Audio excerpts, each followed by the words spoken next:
Welcome to Krassensteins. Glad to have you listening once again. We're here with special guest today, Ashley St. Clair. Good to have you with us today, Ashley. You are currently working as the diversity hire at Babylon Bee. You're also a journalist, also an author of a book entitled "Elephants Are Not Birds." And I'm not They sure. are, aren't they? I think elephants can be birds if they really want to. How's it going, Uh, Ashley? It's going. Thanks for having me. I love you guys' X feed. I know you guys get a lot of hate, but I think you guys have your hearts in the right place. So I was excited when you guys invited me. Yeah, Yeah, like we're I excited. saw you were just retweeted by Elon, and that tweet went viral. You made a video about the ADL, and we're gonna get to that in just a little bit. But good job. I think you did a decent job explaining things. Thank you. Yeah, I think it's about time that people dove into because so many people, as you've seen, want to make it an anti-Semitism issue or a hate issue, and it's really not.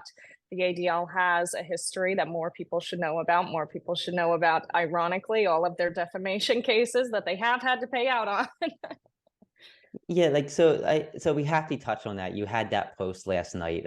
Elon actually retweeted it, and I think it had like 40 million views or something already today. So it's on fire. All three of us on this video cast are Jewish. I'm sure we've all had hate thrown at us, directed at us on social media before, including on X, I'm sure.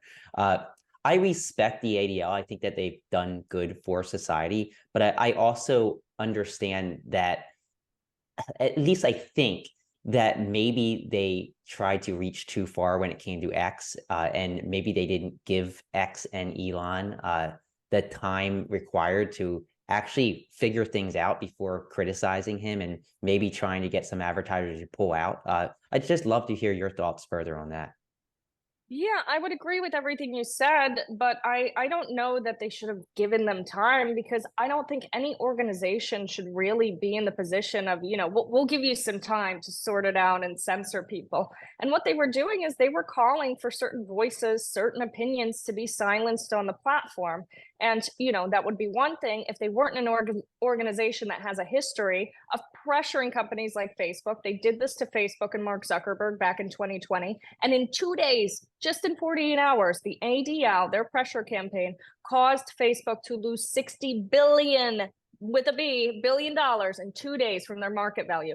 That's insane. That is absolute. We should not have organizations that have that vast amount of power to censor people. And that's what they were doing here with X. That's what they continue to do with other organizations. And up until now, these organizations have listened. They're like, well, we don't want to get in trouble with the ADL. We don't want to be smeared as anti-Semitic, as hate mongers, as whatever it is. We don't want to lose our advertisers. And I really think Elon Musk is the only person, quite possibly the only person in the world who could stand up to the ADL. And we've seen them doing this for many years. This is not the first time I've spoken out against the ADL.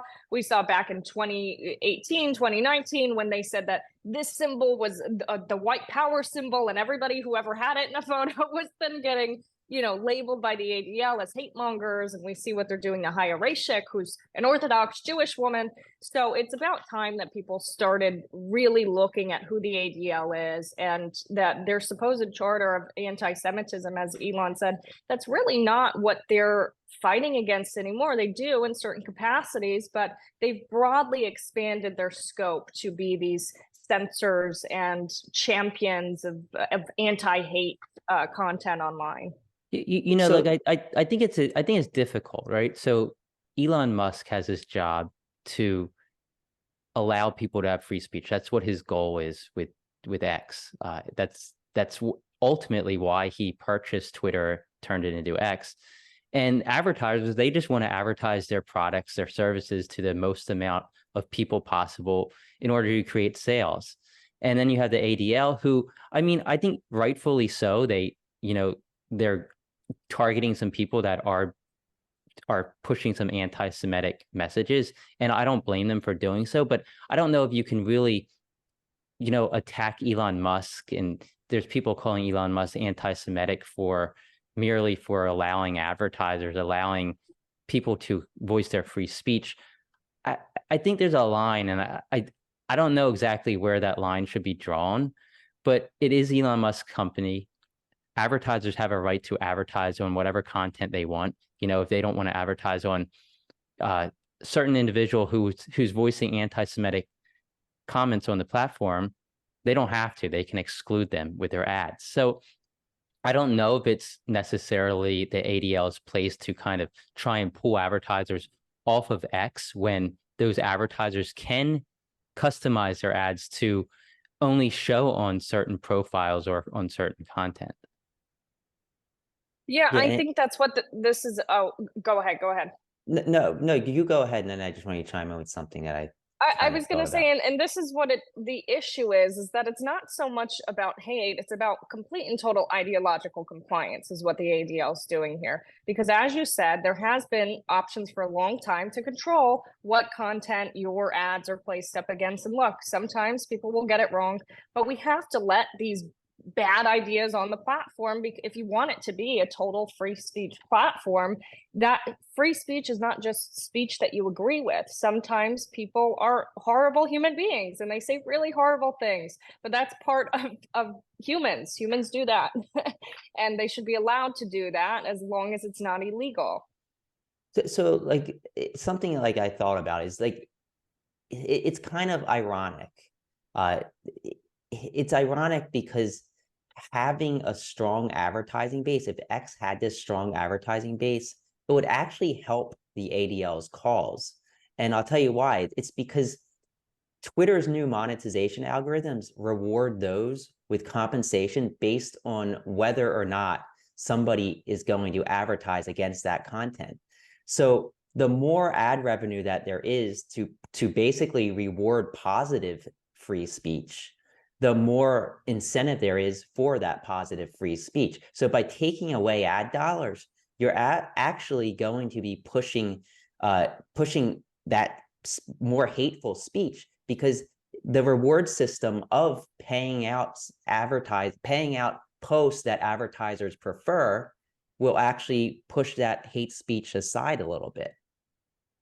I would agree. I think that's a fantastic point. I also think that advertisers really need to, for lack of a better term, they need to get their panties out of a wad. Because, I live in New York City and you have these billboards and all these ads, and they don't really care if someone's shooting up drugs underneath the billboard or, taking a dump on the street or wearing something offensive. I don't necessarily know that. I don't think that it means it's an endorsement of someone just to have your ads as many places as possible. That should be your goal as an advertiser, brand awareness. But we don't want customers who even look at that type of content.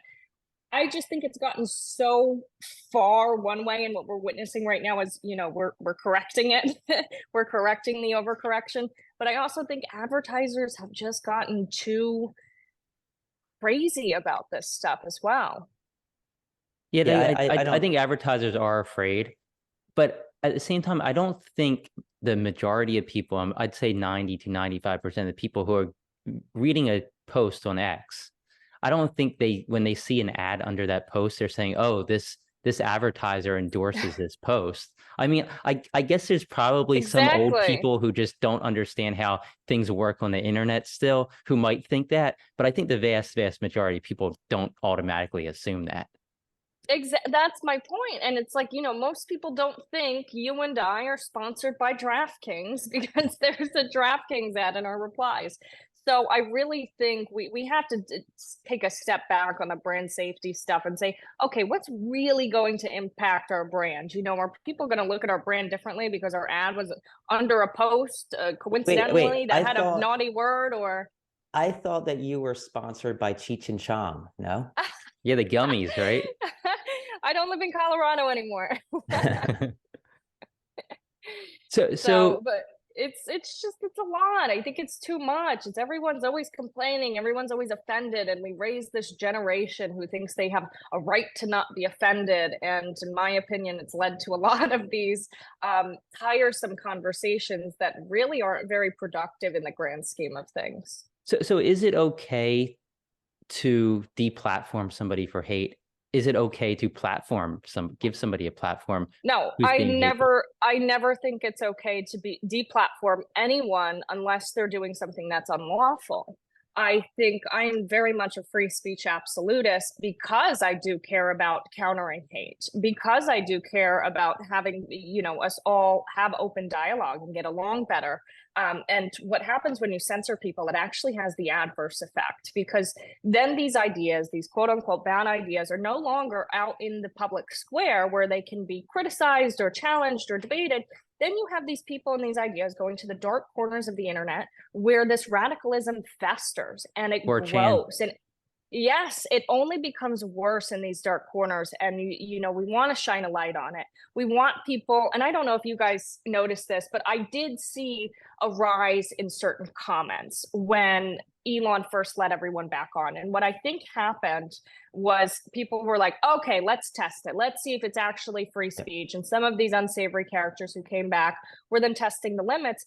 But after about maybe a month or two, it was like gone. And those accounts still existed. I, checked up on some of them. I think people really saw, hey, people don't like this behavior. And so it self-corrected in a lot of ways. And I really think that's the best way to counteract a lot of these things. Movements are growing in the dark here. These radical movements are festering and becoming worse after they're censored. And what's really funny is the ADL, they released this thing talking about the rise in anti-Semitism, the rise in hate. And coincidentally, we see a huge spike around 2016, 2017, 2018, when the censors started upticking. And, they're going to blame it on whatever. It's because Donald Trump's rhetoric or whatever. And that's just not true. I really believe that they have made the situation much worse by censoring these ideas and throwing these people into the dark corners of the internet just to become more radicalized. So what do you think about Musk and Yaccarino's idea of free speech but not freedom of reach? Do you support the idea of taking reach away from some of the more hateful posts, or perhaps from posts that have misinformation in them, or posts that are just might be considered spam or potentially illegal? I have a couple thoughts on that policy. I think, one, optically, they should come up with a better phrase for it. I think it just sounds bad. But secondly, I don't know that. I think there's other measures you can take, like community notes is a really effective, proactive measure that I think is more effective than deboosting someone. It does make sense that, something that may be misinformation or may be harmful is not put in the For You page. That would make sense. It should still go to people's followers, people who follow these individuals. But then you get into these muddy waters again, because, okay, what is hateful content? Am I able to see what's deboosting me? What's hateful to you might not be hateful to me. And that's the issue with labeling things hateful and hate speech, is that hate speech doesn't exist. It's a totally subjective not defined, term. right? Like it does not it? exist. Yes, it's a totally subjective term, and these boundaries are ever changing. And so when we're saying we're going to do XYZ with hateful content, well, what does that mean? And that, they're going to find themselves in the same position. And I really think they should just say, you know what? People either like it or they don't. Freedom of speech. That's, go all in on it, and maybe don't put it in the For You page. But again, it's like, how do I know? How do I know what I'm saying is hateful? Because that term is totally subjective. So going back, so you mentioned that when Elon first took over, you noticed there was an uptick in some hateful stuff. I noticed I got a ton of DMs, like anti-Semitic DMs, calling me names that I'm sure you've heard before. But after those first 2 or 3 months, as they started pushing out the verification, I think one, but also the monetization, where advertisers basically weren't advertising against the real hateful stuff. I did notice that it started to calm down. And I would say right now, I find, at least for me, I see less hateful content now than before Elon took over. Yes, I would agree. And just something else, we talked about the line, is it okay if we spoke about this before the show, I was offered the opportunity to speak to Nick Fuentes, and people say he's anti-Semitic. I tend to agree that he said many anti-Semitic things. I'm Jewish. I stated that I would probably have a conversation with him. When I said that, so many people just attacked me. And I just don't understand that line of thinking. What harm does a conversation do? You know, like isn't that how you understand where that hate comes from? Isn't that how you can understand the person? The worst case is you just understand why that person's hateful. The best case is that you actually find a solution, right? I would agree with you, and I don't think what happens is they also play this guilt by association game. You're not even allowed to talk to these people, and we see this more on the left than the right. Statistically, people on the left are way less likely to follow people of an opposing Hey, we got to viewpoint. kick you off People the on the show. You can't say that. But statistically, they're much less likely to read things from opposing points of view. And I think that's where a lot of that stems from. But I think you're absolutely right that we do need that dialogue. We do need to challenge ideas that we think are bad. I think we should have more open debate and understanding. The other thing is, someone might say something awful, horrible, appalling online, but we don't know what's going on in their life either. And maybe they're not going to be that way in a year or 2 years or 5 years, whatever it is. And the internet has become such a very unforgiving place with these cancellations, and they demand perfection without a road to redemption. And I think that's very wrong, and that's not a very human condition. Humans are not perfect. In fact, I think we're characterized by being very imperfect. So I agree with you there. I think there needs to be more understanding from people that we disagree with, and more humanity. And just more talking in general. I think I know Brian and I, we've been on the Timcast IRL, we've been on the PBD podcast, and we take part in Twitter or X Spaces quite frequently, in which a lot of I guess I should say the majority of the people in there might be more right leaning. I think the conversation's good. Sure, we get in arguments, we get in debates, but I think if you can talk about those differences without attacking the person you're talking to, I think progress can be made. I think more people should be willing to do that. And of course, you're probably not going to change somebody's mind, at least not the majority of the time. But I think there is that chance that you'll see where each other's coming from. Like, this is why Ashley thinks this way. This is why Brian thinks this way. And that really makes sense. There isn't a right or wrong. There's just two different opinions on certain matters. So speaking of hate, Elon has taken on a lot of hate. It started before he bought X, but I think it really kind of spun out of control after he purchased X. Why do you think there's so much hate toward Elon Musk? I think it's a couple things, but I really think that the media needs a boogeyman. I think they enjoy this a lot. I really think they enjoy hating on him in the same way they hated on Trump. And then Trump was gone and their ratings are tanking, and they're desperate for ratings. I think Elon himself said that the other day, and I've been saying this for a long time. I actually tweeted that. Yeah. I tweeted that this morning, actually. Yeah. And that's what's happening here, because look, it's cliche, but follow the money. This is how they make their money. The clicks, your attention, the more eyeballs. Elon Musk is a very popular, very successful individual. People are going to click on the headline. They're very interested in the topic. And the boogeyman narrative sells. We saw it with Trump. We see it with Elon. So that's what they're going for. Eventually, people will get tired of it. They'll realize that Elon's not this boogeyman.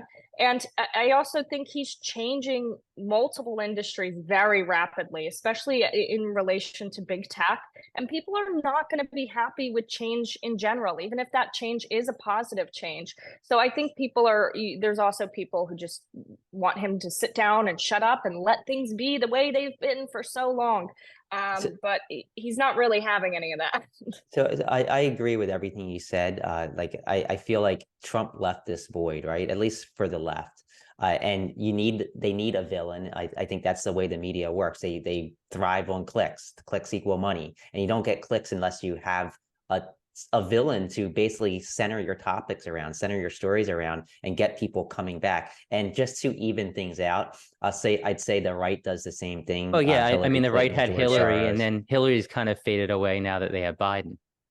Yeah. I think the media Yep. just in general, they need somebody to attack, somebody to create headlines over, Yes. somebody to like anybody with power, the media automatically knows will draw eyes. So if you can come out with a devastating news story about somebody in power, and the higher the better, the wealthiest man in the world, the president of the United States, a presidential candidate, that's all going to drive clicks. Clicks drive advertising But displays. it's a lot more sinister too, though, because the problem is, and I posted this earlier, attention is the most valuable currency, and that's what they want. The more of your attention they have, Yep. the more advertisers they get, the more this, the more that. But the problem with that is that they have really bastardized our consciousness, the media. And so in the issue that arises, especially in this new digital world and the world of AI, is we're feeding a system a very inaccurate picture of humanity and what we all want to pay attention to. I think, if we could all collectively vote on what the news reported on, if we could all anonymously and collectively vote, it wouldn't be what's on there right now. And, in this war for our attention, they're bastardizing our consciousness and the things that we care about. And I think that's very damaging for humanity as a whole, in my opinion. Bastardizing their consciousness. How do you think about that one? That's one of those things I had to once the show's over with them and be like, okay, is that really what's happening? So, and you see it more too when you pay attention more to the media and the ads and the this and the that, and they're bastardizing everything human desire, our emotions, our humanity. And I think that's partly greatly contributing to the mental health crisis too. I don't think we were meant to have all of these inputs and people fighting for our attention, major corporations fighting for our attention, politicians fighting for our attention. So our minds are going way more places than they were ever supposed to go. And people are losing their minds over it. So it makes sense. Then you have social media and everybody thinks that everybody else has this perfect life because the only thing they post on social media are those perfections. So you kind of have a bunch of things coming together to make people crazy, I guess. And you have people painting this false idea of their life. They look happy when they're actually miserable, or they look like a good person and they're a horrible person, and vice versa. And then it's this constant feed of everything all the time. It's like that Bo Burnham song, Welcome to the Internet. Can I interest you in everything all the time? And that's very much what we're dealing with here with the internet. And I don't think anyone quite understands how to navigate it. And most of our communication is nonverbal. A majority of human communication is nonverbal. So now we've gone from this place where most of our communication and the way we read each other is nonverbal. It's in person, it's body language, it's this, it's that. And now it's all verbal on the internet and social media. That's all it is, especially on platforms like X, where it's all text-based. And then we wonder why everyone's fighting with each other all the time. and it's impossible to understand sarcasm on X, right? Like when you're reading a sentence, you don't know the tone of voice that person has. You don't know if they're smiling when they're saying it, or if they're frowning, or if they have this angry grimace on their face when they're typing that message. But I think people always assume the worst. It's always like, actually, she's saying this with an angry tone and she hates me and she hates the world. When it's like, you might just be like smiling and joking about something, right? Half of the time I'm laughing hysterically, and I know that people are going to take it the wrong way, but nobody thinks my jokes are funnier than I do. But I'm sitting there laughing, and then people get so upset. So I would agree there too. That happens actually quite often. So how can we better communicate with the other side? Any tips, any advice? I think what you guys are doing is really helpful. And I think more people should take that leap and talk to people across the aisle that they may not necessarily agree with on people. I think we need to have more conversations. Not only do we need to have more conversations, but we need to have more understanding. Individuals are very complex people with very complex stories and reasons why they say the things they do, that they think the things they do, they look the way they do. So I really think people should just be more understanding. And I think having these conversations and being less tribal, being less divisive is going to be very important, especially coming here. We have another election coming up. I live in New York City. I do not want my city burned down again. but that's the reality of where we're at right now, because people are perceiving this. It's a war. It's a war. There is a war going on, but it's not between us. I think Right. it's a power struggle between the very elite and our politicians and us, the everyday people. I think that's the real fight. And I it's a shame that what's taking up so much of our news and our time and our conversations is really quite meaningless in the grand scheme of things. While we're all still getting screwed over, most people can't afford a home, they can't afford their rent, they can't afford groceries, and we are pushing for books about gay porn to be in school. That is absurd to me. Like, this is really what we're focusing our efforts on right now, and fighting about this and that, and it's entirely misplaced our priorities. So I agree. Like I think we focus on the wrong things, and this goes for both sides. I think that some things are just being over embellished, and we're focusing on things that really don't matter as much as maybe the media makes them out to be. But I think also, like, we need to embrace conversations like this. Like you said, like having you on here or you coming on the show. But like, I guarantee you that there's going to be dozens of people that are going to attack us for having you on and attack you for coming on our show. And like, we can't have that. Like, it's not solving anything. Like, who cares? We're talking, right? Like, maybe I disagree with you on some issues, but that doesn't mean we can't talk. We can't agree on other things, right? It's not all politics. Like, people seem to get stuck in these boxes where if you think this politically, then I disagree with you on what the best place to go on vacation is or what the best pizza is. It doesn't work that way. No, it doesn't. I would agree with you 100% there. And I don't care if they get upset. One of the best things I stopped doing was reading my comments a very long time ago. Because so many of them are just very deranged, and people, again, you don't know what people are going through.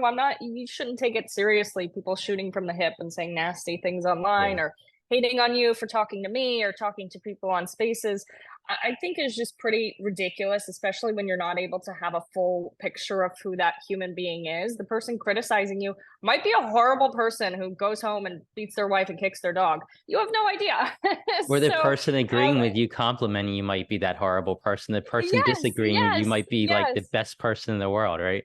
Yes, but it's very hard, to take some of these things seriously when you have no idea who these people are, or, if they're coming from a good and genuine place. So I just tend to ignore a lot of that. Here's a piece of advice. Like, don't ignore your comments. Take a week and reply to the best comments, and you'll start finding out that the algorithm boosts those comments in your stream, so you don't even see the negative ones anymore. Oh, I Yeah, like that. good That's a good advice. idea. So, Pro so tip. what are you most looking forward to on X to close things out? I know Elon's been doing a lot of new features have come. I know today they just updated part of the community note system, so you can see all the community notes on your mobile device when you're rating them. What are you looking forward to on X? Like, what feature do you want to see come? I'm really looking forward to a few things. I'm looking forward to them increasing the streaming capabilities, the live streaming capabilities. I think it would be awesome if we could have more live streamers on the platform. I'm also really looking forward to the voice and video calls. I think that would be awesome. It, takes away having to give your phone number out, which is so sensitive, and you just end up not talking to people. It's awesome, especially for journalists, to be able to call their sources right there on X, or you could have a video chat with your friends who you've known on this platform for a long time. I have many very, very good friends that I've known on this platform for 7 years. So I'm really excited for some of those more personal features as well. Yeah, I agree with all that. And like, live streaming, I think that's going to be big. I think live streaming where you can bring in other people. So maybe you're live streaming and one of your followers wants to come in and talk, you and bring them up, and they can pop up besides you, kind of like a Zoom. Yes, yes, they have that on TikTok and it works very well. I think I so wish they implement that. It has to be coming, right? We'll just tweet at Elon. Yeah. Yeah, Elon, if you're watching, bring that feature, right? Definitely. So thanks again. It was great having you on our podcast. You're welcome anytime. I think we need more of this, right? More people just talking, kind of like talking about more about commonalities rather than differences. I think that's something that can definitely be very helpful in bringing people together. But again, Ashley, thanks so much for coming on. It was a pleasure. And thanks for having me, guys. I love what you guys are doing. If you ever need help getting guests, let me know. But I wish you guys the best of luck in the Krassencast. Say that 5 times fast. But Krassencast, the Krassencast, Krassencast. Krassencast, Krassencast, Krassencast. This doesn't count. It's your name. That's right. You're right. No, you guys are seriously doing an awesome thing here. I love what you guys are doing. I love that you guys are having these conversations. So thank you for having me on. Thank Thanks you. again. Thanks again.